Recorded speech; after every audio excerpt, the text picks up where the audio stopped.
What's up, guys? Welcome to episode 2 of my mini series here on Netflix. Sorry, not Netflix. What is this called again? Instagram. Imagine I had a Netflix series. That'd be crazy. But, anyways, episode 1, you heard about how I tore my Achilles.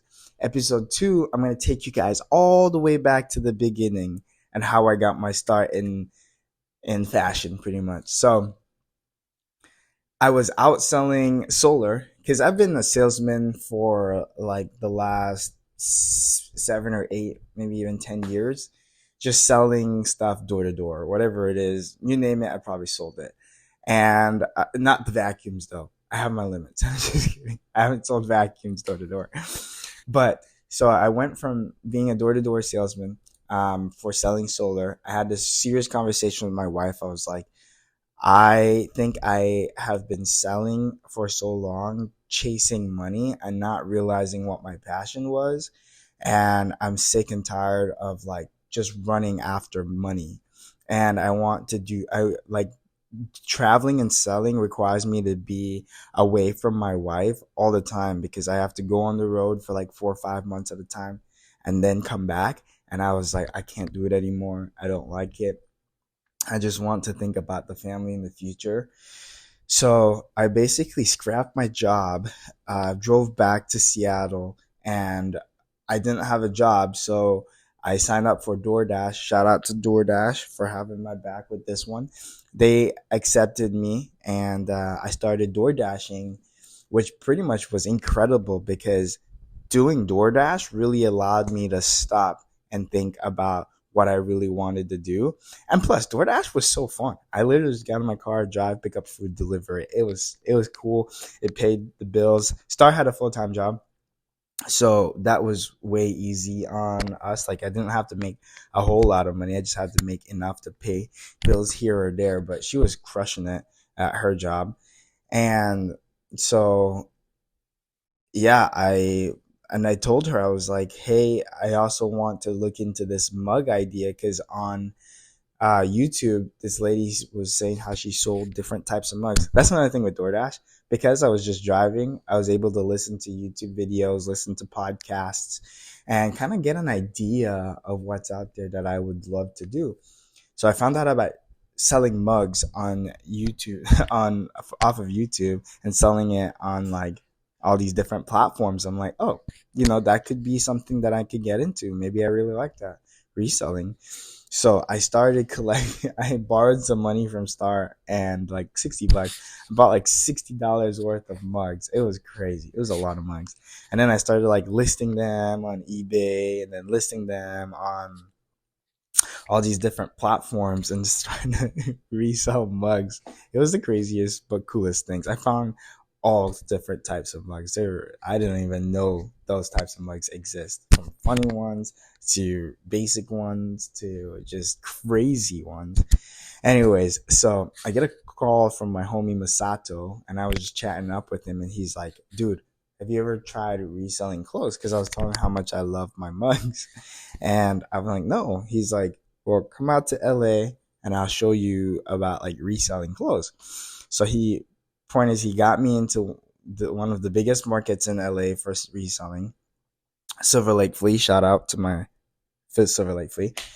So I come to LA with my sister, and my sister lives in LA. So I was like, we got together and we did our first market at Silver Lake Flea, and it was awesome. I think I made like $400, and I was like, this is cool. This is so cool. So, which is way more money than mugs I've ever made. So I drive back to Seattle, and I told my wife, hey, I want to look into this reselling clothing thing. And she's like, okay, do it. And so I started like going to the Goodwills, going to thrift stores and trying to find and swipe clothes uh, that I could resell at a market in Seattle. So I look up markets. My first market that I did was called Georgetown Flea. And I loved it. It was cool. The community was awesome. The resellers around me was really cool.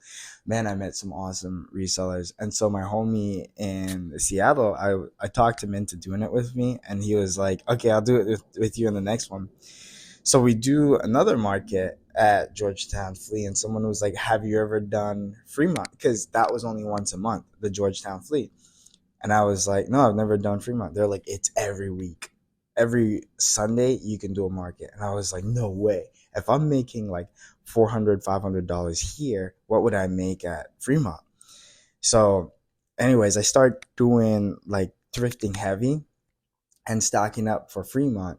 And I started doing Fremont and I loved it there. It was so cool. I loved the vendors. I loved the setting up at Fremont. Like it was awesome. So I started doing that and honestly went from making like 400 a weekend, 500, 600, 700, 800. One weekend I made $900 at Fremont. And I was like, dude, this is crazy. And I was doing like 5 markets a month. So that was able, with that and starting a full time job, like we were able to cover all the bills. We're living really comfortable, probably the most comfortable we've lived in a long time.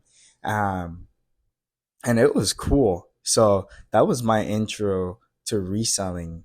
And, the only thing about Seattle that was really difficult was the rain. Like, because it's an outdoor market, you just never know what kind of rain, like kind of like setting up environment you'll be in.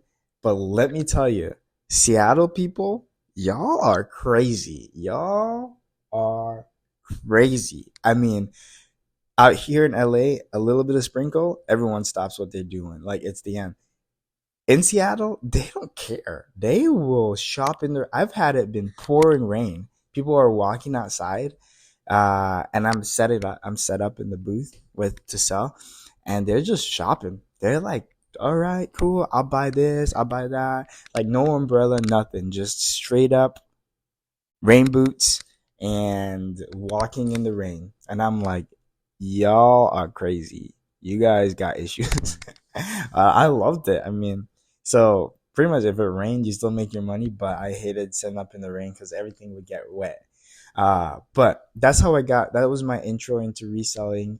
I started from selling door to door to DoorDash to mugs to, thrifting and flipping. And so this was all before tearing my Achilles tendon. So that was episode 1 was how I tore my Achilles tendon. Episode 2 is this, and in episode 3 I'll talk about how the transition to LA happened. Peace.